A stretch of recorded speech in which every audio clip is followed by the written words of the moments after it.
자, 제가 오늘은 적법한 법 테두리 안에서 올바르게 증여를 하면서 또 절세까지도 할 수 있는 기법, 그러한 요령 한 6가지를 압축시켜서 제가 설명을 드리고요. 또한 한 4가지 정도 이렇게 증여를 할 때 우리가 놓치기 쉬운 것들 한 4가지 정도 요약을 해서 말씀을 좀 드리도록 하겠습니다. 그럼 먼저 증여에 대해서 좀 알아보겠습니다. 자, 기본적으로 증여라고 하는 것은 무상거래입니다. 내가 증여를 하겠다. 그 증여를 받는 사람의 어떤 의사표시로서 계약이 성립되는 이런 무상거래인데, 통상 우리 같은 경우는 자제분이 부모님 주는 것보다도 부모님의 재산을 자식한테 넘겨주는 하나의 부의 상속수단 개념이 되겠습니다. 그래서 우리가 증여와 상속이 다른 것은 부모님이 살아계셨을 때 하는 게 증여고, 돌아가셨을 때 일어나는 행위가 상속이 되겠습니다. 자, 증여세의 납부 의무자는 기본적으로 증여를 받는 수중자가 증여세를 납부해야 될 의무가 있습니다. 자, 따라서 우리가 수중자가 증여세를 납부할 그런 경제적인 능력이 안 된다면은 그 증여세까지도 같이 증여 가액에 포함될 수밖에 없겠습니다. 자, 그다음에 모든 과세는 수중자별 또 증여자별, 즉 철두철미하게 인별로 과세가 된다는 겁니다. 인별로 과세 및 인별로 재산 공제가 시행이 되고 있다는 거죠. 자, 그다음에 수중자별로 즉 받는 사람, 증여를 받는 사람 위주로 10년 단위로 합산이 된다는 거, 10년 단위로 합산이 된다는 거 반드시 꼭 알아두실 필요가 있겠습니다. 자, 그다음에 기본적으로 증여세율은 상속세율처럼 세율이 굉장히 높습니다. 그래서 구간별로 10%부터 50%까지 구간별로 세율이 굉장히 높습니다. 예를 들어서 30억이 초과되게 되면은 50% 세율입니다. 그렇기 때문에 굉장히 세율이 높다. 세율이 높다는 것은 뭘 의미해요? 내야 될 세금 금액이 굉장히 덩치가 커진다는 거죠. 그렇기 때문에 무턱대고 증여를 하다가는 세금으로 반절 정도가 나갈 수 있는 그런 결과를 초래할 수가 있겠습니다. 자, 그래서 제가 아까도 말씀드렸듯이 이런 증여라고 하는 게 부의 상속수단이 되고 있어요. 말 그대로 상속수단이지만은 그 법에서 정해진 테두리 안에서만 한다면은 괜찮지만은 테두리 안에서 하더라도 어떤 도덕적인 비난이 존재하고 있는 게 사실입니다. 자, 그렇기 때문에 철두철미하게 이런 비난이 있음에도 불구하고 더 적법한 테두리 안에서 할 수 있도록 해야 되면서, 그러면서 이걸 적절하게 절세 수단으로 이용하실 줄 알아야 되겠습니다. 자, 그렇다면 이번에는 증여를 통해서 우리가 부동산 재테크를 할 수 있는 그런 6가지 유형을 좀 말씀드릴게요. 첫 번째는 증여는 타이밍이 굉장히 중요합니다. 타이밍이 굉장히 중요하다. 자, 한 3가지 예를 들어보겠습니다. 자, 증여는 빠르면 빠를수록 좋다. 자, 그래서 예를 들어서 자녀가 태어나자마자 증여를 하라 이랬을 경우 30세가 됐을 때 1억 4천까지 증여세 없이 증여를 해줄 수가 있습니다. 그렇다면 30대 벌써 자금 출처 1억 4천을 증빙이 가능하다는 거죠. 그러면서 세무당국에 떳떳하게 증여 금액이 신고가 돼 있기 때문에 1억 4천에 대해서는 아무런 탈이 없겠죠. 즉, 예를 들어 첫 번째 태어나자마자 2천만 원, 그 다음에 10년 후에 2천만 원, 그 다음에 또 10년 후에 5천만 원, 10년 후에 5천만 원 하게 되면 1억 4천이라는 숫자가 나온다는 건 아시겠죠? 자, 두 번째 사례 보겠습니다. 자, 10년마다 계속 반복 증여하라는 겁니다. 왜? 10년 주기로 합산이 되기 때문에 증여 금액이. 자, 그러면서 아까도 말씀드렸죠. 증여자별이나 수중자별로 이게 계속 분산해서 증여를 하라는 겁니다. 10년 주기로. 자, 그랬을 때, 즉, 아버지가 한 번 증여, 어머니가 한 번 증여, 큰아들한테 한 번 증여, 작은아들한테 한 번 증여, 이런 개념으로 이해를 하시면 되겠습니다. 자, 그 다음에 부동산 자산 가치가 폭락했다. 예를 들어서 우리가 제2의 IMF가 왔다고 가정을 해보세요. 아마 부동산 자산 가치가 상당 부분 폭락을 할 겁니다. 그런 시기에는 보유 가치가 있다고 판단되는 부동산이라고 한다면 처분할 게 아니라 과감하게 증여를 해야 된다는 거죠. 그래서 빠르면 빠를수록 좋고요. 10년 단위로 반복 증여하고 이런 부동산 자산 가치가 폭락 시기를 잘 활용하는 게 타이밍이 중요하다는 것을 제가 강조드리는 겁니다.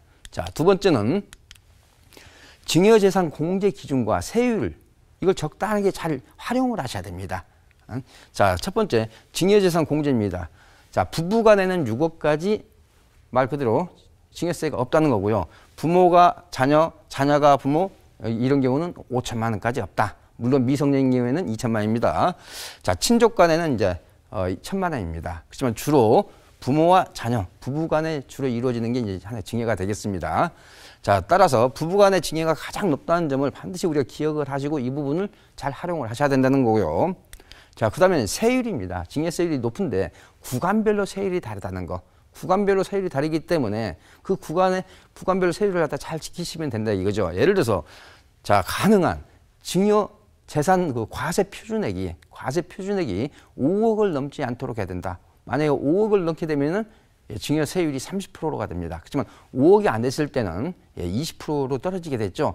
20%와 30%는 증여세액에서는 굉장히 큰 차이를 볼 수 있겠습니다. 자, 예를 들어서요.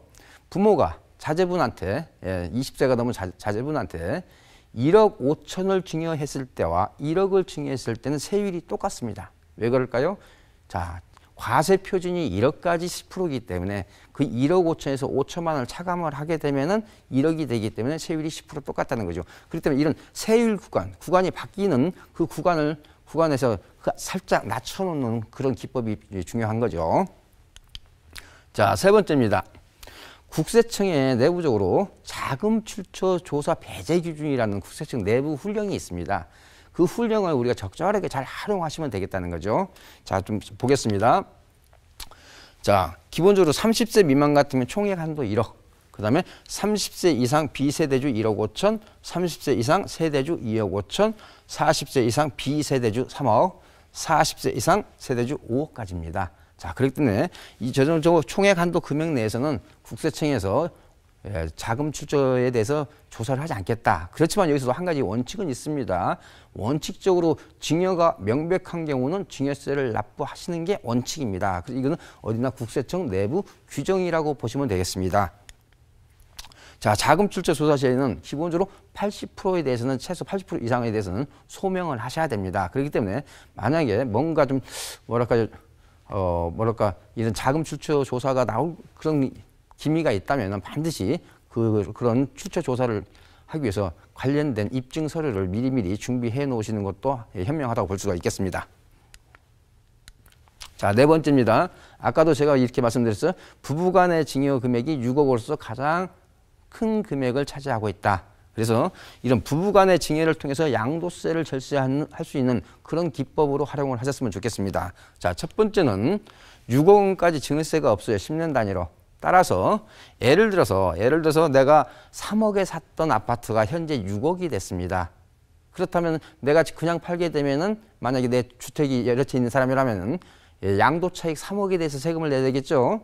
그렇지만은 이게 만약에 남편 명의로 돼 있던 것을 부인한테 증여를 해서 6억까지 그리고 나서 한 5년 후에 처분을 하게 되면은 5년 후에 시세가 6억에서 7억 5천이 됐다 할지라도 양도차익이 1억 5천이 되기 때문에 양도차익 3억과 1억 5천은 큰 차이를 볼 수밖에 없겠죠. 자, 그 다음에 내가 집이 여러 채인 사람이에요. 여러 채인데 양도차익이 꽤 큰 사람입니다. 특히 요즘처럼 파리대책으로 해서 다주택자에 대해서 양도세 중과가 이게 시행이 되고 있기 때문에 잘못했다가는 세금으로 다 뺏길 수밖에 없는 그런 상황이 됩니다. 따라서 이럴 때는 다주택자 같은 경우는 부부간에 쌍방증여를 하라는 겁니다. 쌍방증여. 이렇게 말씀드릴게요. 남편 명의로 되어 있는 것을 부인 명의로 돌리고 부인 명의로 되어 있는 것을 남편 명의로 돌려서 취득가액을 올려놓고 그리고 나서 5년 후에 처분을 하게 되면 양도세 줄일 수 있는 효과가 대폭 늘어나겠죠. 자, 그 다음에는 부담부 증여. 뭔가 증여를 받는 사람한테 뭔가를 이렇게 부담을 시켜주면서 증여를 하는 기법이 이 부담부 증여입니다. 그래서 가능한 부담부 증여 기법을 활용하라고 말씀을 드리고 싶습니다. 자, 첫 번째, 가능한 임대차 보증금이 많이 들어있는 것을 하자는 거죠.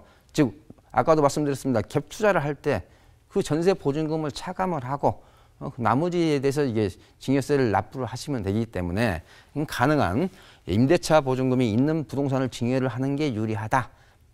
만약에 현재 월세가 들어있다면 그걸 전세로 전환을 하고 증여를 하라. 그런 얘기가 되겠습니다. 그래서 갭투자 전략과 병행을 한다면 효과적이 될 수 있을 것 같고요. 그 다음에는 만약에 그냥 대출이 없는 부동산보다는 대출을 일부러 실행을 해서 먼저 예를 들어서 아버님께서 아버님 명의로 돼 있다면 아버님 명의로 먼저 대출 받고 나서 그리고 나서 자제분한테 증여를 하는 거. 그러면서 그 대출금을 부담부 증여로 이게 할 수 있는 거죠. 자, 이랬을 때 먼저 이럴 경우에는 차익형 부동산보다는 임대 수익형 부동산이 상대적으로 유리하다는 거고요. 특히 지금 8.12 부동산 대책으로 인해서 대출 규제가 있기 때문에 이런 경우도 좀 주의할 점이 있습니다. 내가 이 증여를 받는 자제분이 소득 증빙이 가능해서 대출 승계가 되는지는 선 체크가 필요하겠습니다. 또한 이런 대출 상환 능력이 없는 그런 사람이라면 인정이 되지 않는다는 것도 좀 참고로 알아두시고요. 자, 6번째입니다. 우리가 기준시가나 공시지가 기준으로 내가 증여 가액을 신고할 때가 유리할 수가 있다는 겁니다. 자, 그렇지만 여기서 원칙적인 것은 시세대로 우리가 증여를 신고하는 게 원칙입니다만은 시세가 잘 증빙되지 않은 토지라든지 큰 빌딩이라든지 이런 것들은 이제 보통 기준시가로 많이 합니다. 그렇기 때문에 기준시가로 신고할 때가 유리할 수 있다는 거지 제가 100% 유리하다는 건 아닙니다. 자, 먼저 이렇게 기준시가로 할 때는 증여세의 절세분과 내가 나중에 매도를 할 때 내는 양도세 증액분하고의 어떤 그 비교 분석이 먼저 좀 필요하겠습니다. 자, 그다음에 이런 기준시가로 보통 해야 되는 것은 장기 보유를 한다면 아주 가치가 있는 부동산이라든지요. 부동산 금액이 굉장히 큰 금액. 아까 제가 그랬죠. 30억이 초과되게 되면은 세율이 50%라고 말씀드렸죠. 하나 사례 보겠습니다. 이렇게. 자, 부모님 명의로 40억짜리 빌딩을 하나 구입을 했습니다. 40억짜리. 물론 40억은 시세대로 산 거죠. 그리고 나서 대출을 한 20억을 일으켰습니다. 자, 그리고 나서 그 빌딩의 기준시가가 20억이라면은 자제분한테 20억으로 기준시가로 이렇게 증여를 하게 됩니다. 그렇다면 증여세가 없겠죠. 물론 증여를 받는 자제분께서는 취득세는 납부는 해야 되겠지만요. 자, 그렇기 때문에 이러한 기법도 있다는 것도 참고로 알아두시고요. 그렇지만 이게 모두 다 유리한 것만 아닙니다. 따라서 이런 기법 같은 경우는 어떻게 보면 사회적인 도덕적인 비난도 감수할 필요는 좀 있겠습니다. 자, 이번엔 주의사항 한 4가지 말씀드릴게요. 취득세율이 기본적으로 4%입니다. 4%고 그다음 취득세 납부 의무자는 증여를 받는 사람입니다.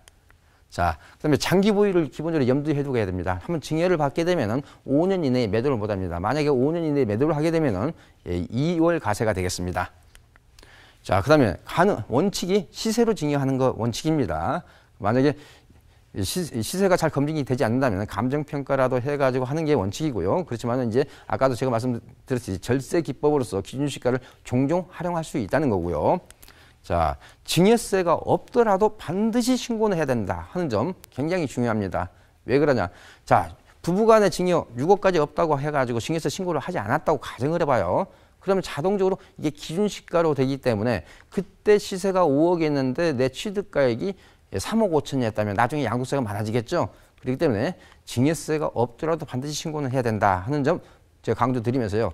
제가 오늘은 증여세에 대해서 말씀드렸고요. 다음 주에는 우리 시청자들도 또 이 상속세 줄이는 방법도 궁금하실 것 같아요. 그래서 제가 다음 주에는 또 상속세 절세 방법에 대해서 말씀 좀 드리도록 하겠습니다.